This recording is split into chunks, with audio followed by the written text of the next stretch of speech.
Ano nga bang mangyayari sa inyo kapag binawasan na employer ang inyong pasok? Yung dating 6 na araw sa isang linggo, ginawang 5. O kaya dating 6 na araw sa isang linggo, ginawa na lamang 3 o 4 na araw. Anong magiging laban nyo bilang mga empleyado kapag ipinatupad sa inyong kumpanya ang reduced working days? Well, merong mga actual na kaso na nadesisyonan ang Korte Suprema. Isa na nga rito yung inilabas ng Korte Suprema noong December 5, 2018. May GR number 195297. Sa kasong ito, si employer ay may negosyo na engaged sa manufacturing. Ngayon, itong kanyang mga empleyado ay helpers and drivers. Ngayon meron silang collective bargaining agreement kasi mayroong union sa kanilang kumpanya. Nakasaad doon sa kanilang collective bargaining agreement na si employer ay may sole management prerogative na mag-schedule ng trabaho during Saturday kapag kinakailangan ng kanyang business operations. Ngayon itong Saturday work na to ay may premium pay na 50% on top doon sa daily basic wage. So ang ibig sabihin nito kapag nag-report ka o nagtrabaho ka sa araw ng Sabado, 150% ang iyong sahod sa araw na yon. Ngayon bandang 2005, ayaw na mag-schedule ni employer ng trabaho sa Sabado. Yun nga, ang dahilan kasi sa Sabado, 150% yung kanyang ibinabayad sa mga empleyado. So, siguro iniiwasan niyang magbayad ng additional 50% na premium pay sa mga magtatrabaho ng Sabado. So, etong mga empleyado, umalma. Sabi nila, teka lang, parang may violation dito. Non-diminution of benefits. At dahil matagal na itong ginagawa ng kumpanya, hindi na po pwedeng bawiin, sabi ng mga empleyado. Why? Dahil nag-ripen na ito into company practice or company tradition. Pero ang sabi ng Korte Suprema, kapag ang benefit na ibinibigay ni employer sa kanyang mga empleyado ay subject to condition, like in this case, yung kondisyon ay operational necessity. Kapag kinakailangan ng business operations, saka lamang siya magbibigay ng 50% sa additional work rendered on a Saturday.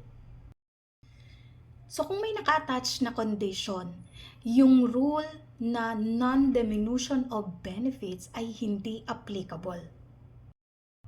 Pero kung halimbawa yung nakalagay lang sa CBA ay may 50% na premium pay kapag pumasok ka ng Sabado at walang qualification, then applicable ngayon yung non-diminution of benefits kapag inalis ito unilaterally ni employer kapag walang condition na naka-attach doon sa benefit na yon. So kahit itinigil na ng employer ang pagbibigay ng trabaho during Saturday, hindi nito nalabag yung principle na diminution of benefits. Kasi hindi ito benepisyo na nag-ripen into traditional or company tradition or company practice dahil may naka-attach na kondisyon. Ngayon, dahil hindi na existing yung condition, yung operational necessity, pwede nang itigil ni employer yung pag-require ng Saturday work and then yung pagbabayad ng premium pay. Ang applicable na principle na ay yung no work, no pay. Paano naman kung walang union and sa employer, yung dating 6 days no work schedule ay ginawa na lang niyang 3 to 4 days in 1 week. Ano ang mangyayari? Merong case na nadesisyonan uli ang Korte Suprema noong June 22, 2016. So ang GR number na to ay 189851. Sa employer ay engage uli sa isang manufacturing business. Now, etong kanyang mga trabahador ay na-hire noong 1997 and 1998 bilang mga production workers. So pagdating ng 2005, ni-reduce o binawasan ni employer yung working days. Dati, 6. Ginawa na lang niyang 2 to 4 days in 1 week. Kasi ang rason niya, lack of job orders. Pero kalaunan nadiskubre nila na nag-hire pala ng 188 na contractual workers itong kanilang employer. Same lang din yung ginagawang trabaho sa ginagawa nila. So yung reduced work week na ito ay nakasaad sa kanilang memo noong January 2006. Na-extend ito hanggang June 2006, okay? Binigyan din ng employer ng kopya si Dole doon sa kanilang memo na reduced yung work week sa kanilang kumpanya. From 6 days, ginawa na lang 3 to 4 days. Pero alam nyo, ang sabi ng korte, etong si employer ay may kalayaan na i-regulate yung mga polisiya regarding sa hours of work, ganon, other terms and conditions ng employment. Pero yung exercise ng management prerogative na ito ay hindi absolute. Dapat yung pag-exercise mo ng prerogative na yan o ng discretion na yan ay done in good faith. Ayon sa inilabas na Department Advisory No. 2 Series of 2009 ng DOLE, may requirement of notice na dapat isubmit muna na employer yung reduced work week niya kay Dole bago niya ito ma-implement. So, meron munang notice na gagawin prior to implementation. Dito sa case na to, yung memo ng reduced working days na employer na dated January 4 ay naisubmit lamang sa Dole noong January 9. Yun namang sinasabi na employer na nag-reduce sila ng working days dahil nga nagkaroon ng financial losses mula 2001 up to 2006 in the amount of 9 million plus. Hindi yun pinaniwalaan ng korte.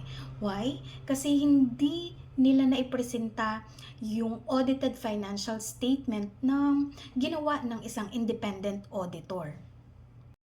Yung kanilang FS na inaipresenta ay pinrepare o ginawa lamang ng mga empleyado ni employer, okay? And then signed by the president ng kumpanya. So, sabi ng korte, self-serving. Pangalawa, hindi nagawang i-deny na employer na nag-hire nga siya ng 188 na workers na gumagawa ng trabaho na same na ginagawa nung mga trabahador o empleyado na nilagay niya sa reduced working days. So, hindi niya na-i-deny ito. Ang sinabi lang nila, casual employees lang ang mga to, pero sabi ng korte, kahit na casual pa man yan, ang sabi ng korte, walang valid reason para i-implement yung reduced working days para makapag-cut ng cost or as a cost-cutting measure ng kumpanya. So dahil illegal yung ginawang reduction of working hours ni company, nag-commit ito ngayon ng constructive illegal dismissal. So kapag may arbitrary reduction of working days na mula sa employer, nangangahulugan nito ng constructive illegal dismissal dahil mababawasan yung sahod ni employee.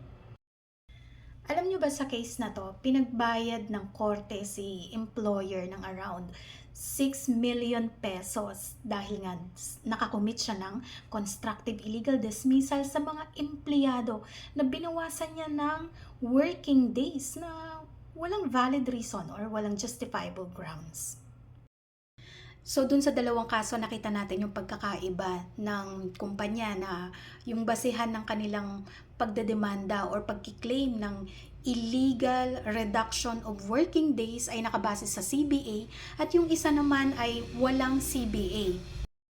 So, para dun sa mga nagtatanong kung ano nga ba yung violation na po pwedeng makumit na employer kapag binawasan niya ang inyong working days from 6 days, ginawa niyang 3 to 4 days. Ito po yung sagot. So, meron kayong magiging basihan kung ang inyong kumpanya ba ay may CBA o walang CBA base sa dalawang kasong na pag-usapan natin or na-share ko sa inyo. Ngayon, kung gusto naman ninyong mabasa yung kabuuan ng kasong nabanggit ko, lagay nyo lang sa Google search bar yung GR number na nabanggit ko. Lalabas yung kabuuan ng kaso.